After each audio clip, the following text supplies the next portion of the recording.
مالدار اپنے مال کے ذریعے سے دین کی خدمت کرتا ہے اور رب ذوالجلال کی بارگاہ میں مغفرت حاصل کرتا ہے، اور عالم دین اپنے علم کے ذریعے سے خدمت کرتا ہے اور قرآن حدیث کی احکام کو آگے بڑھاتا ہے۔ دونوں کا اللہ کیا جزا ہے۔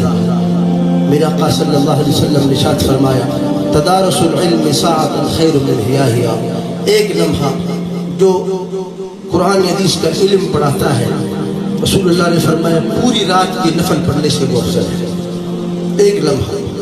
اور مالداروں کو یہ کہا گیا، وَأَنفِقُوا مِمَّا رَزَقْنَاكُم مِّن قَبْلِ أَن يَأْتِيَ أَحَدَكُمُ الْمَوْتُ وَمَا أَنفَقْتُم مِّن شَيْءٍ فَيُخْلِفُهُ وَهُوَ خَيْرُ الرَّازِقِينَ۔